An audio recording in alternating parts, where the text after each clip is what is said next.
राहुल बहुत खुश था। आखिरकार वो एमबीए स्कूल पहुंच ही गया। अपने सपनों को पूरा करने का ये पहला कदम था। वो एक कामयाब बिजनेसमैन बनना चाहता था, अपने परिवार को गर्व महसूस कराना चाहता था। यही उसका मौका था। राहुल पहला दिन तो बस यूं ही निकल गया। इतने नए चेहरे, मैं घबराया हुआ था। मैं चाहता था कि मेरी सबसे दोस्ती हो जाए, मैं सब में घुल मिल जाऊं। मैंने गहरी सांस ली और मुस्कुराया। वो कुछ स्टूडेंट्स के ग्रुप में शामिल हो गया। वो अपने अपने गोल्स के बारे में बात कर रहे थे। राहुल ध्यान से सुन रहा था। उसने भी अपने सपने शेयर किए। उसे उम्मीद की एक नई किरण दिखाई दी। वो सही रास्ते पर था। देखते ही देखते कई दिन बीत गए क्लासेस और असाइनमेंट्स में। राहुल अपनी पढ़ाई एंजॉय कर रहा था। वो बहुत कुछ नया सीख रहा था। उसकी नई दोस्ती भी हो रही थी, लेकिन कुछ कमी सी महसूस हो रही थी। राहुल एक दिन सब बदल गया। मैं कॉलेज के एक इवेंट में था। मैंने उसे भीड़ में देखा। वो बहुत खूबसूरत थी। उसकी आंखों में एक अलग ही चमक थी। उसका नाम सोनिया था। राहुल उससे नजरें नहीं हटा पा रहा था। उसे उससे बात करनी ही थी। वो उसके बारे में सब कुछ जानना चाहता था। उसने हिम्मत जुटाई। वो उसकी तरफ बढ़ा।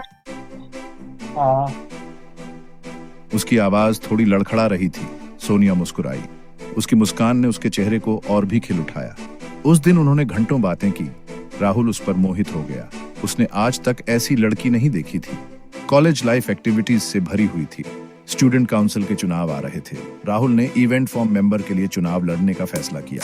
वो कुछ अलग करना चाहता था। राहुल, सोनिया ने मेरा हौसला बढ़ाया। उसने मेरे कैंपेन में मेरी मदद की।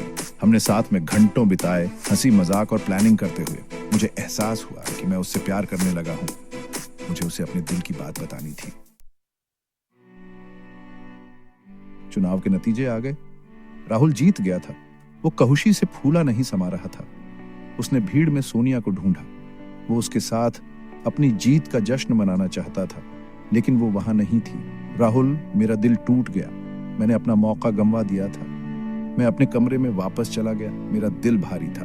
मैंने अपनी नोटबुक उठाई और लिखना शुरू कर दिया। शब्द मानो उसके अंदर से बह निकले। उसने अपने सपनों, अपने डर, सोनिया के लिए अपने प्यार के बारे में लिखा। उसने जीतने की खुशी और हारने के दर्द के बारे में लिखा। वो तब तक लिखता रहा जब तक सूरज नहीं उगाया।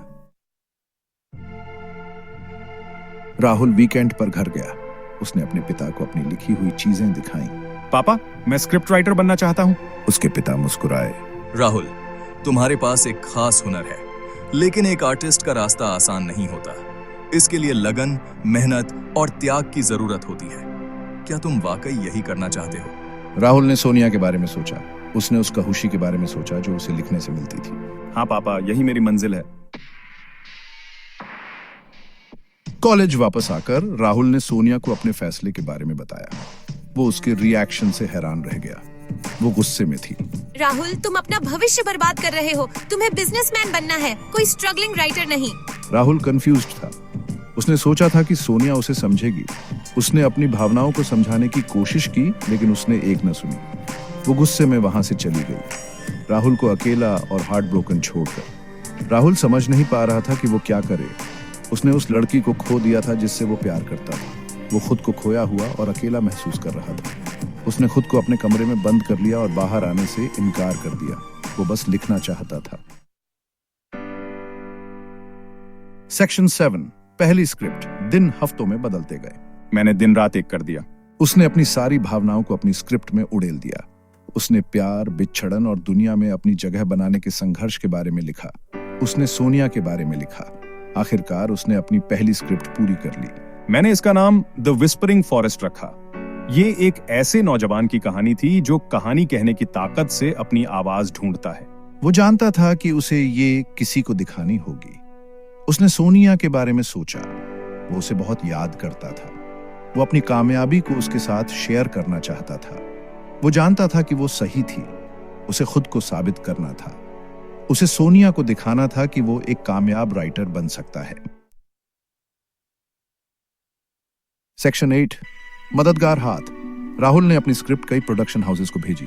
वो बेसब्री से उनके जवाब का इंतजार कर रहा था। दिन हफ्तों में बदल गए, लेकिन कोई जवाब नहीं आया। वो उम्मीद खोने लगा था। एक दिन उसे एक फोन आया। ये एक मशहूर डायरेक्टर मिस्टर कपूर का फोन था। उन्होंने मेरी स्क्रिप्ट पढ़ी थी और वो बहुत इम्प्रेस्ड हुए थे। वो मुझसे मिलना चाहते थे। मैं बहुत खुश था। यही मेरा मौका था। बाद में राहुल को पता चला कि मिस्टर कपूर सोनिया के पिता थे। सोनिया ने चुपके से उसकी स्क्रिप्ट अपने पिता को भेजी थी। वो अभी भी उस पर बिलीव करती थी। राहुल उसके इस काम से बहुत टच्ड हुआ। मैं उसे गर्व महसूस कराने की ठान ली। सेक्शन 9। कामयाबी। द विस्परिंग फॉरेस्ट एक बहुत बड़ी हिट साबित हुई।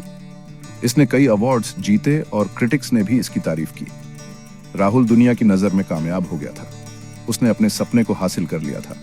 उसने खुद को एक राइटर के तौर पर साबित कर दिया था। मैं उसकी कामयाबी का जश्न मनाने के लिए वहाँ मौजूद थी। हमारी फिर से बातचीत शुरू हो गई। इस बार ये अलग था। मैं आखिरकार उसके जुनून को समझ गई थी। मुझे उस पर गर्व था। राहुल को एहसास हुआ कि उसका सफर तो अब भी शुरू हुआ है। उसके पास बताने के लिए और भी बहुत सी कहानियां थी। उसे अपनी आवाज मिल गई थी और उसे प्यार भी मिल गया था। सेक्शन 10। सपने सच होते हैं।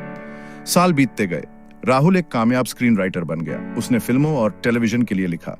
उसने कई अवार्ड्स जीते। उसने वो सब कुछ हासिल कर लिया था जिसके बारे में उसने कभी सपने में भी नहीं सोचा था।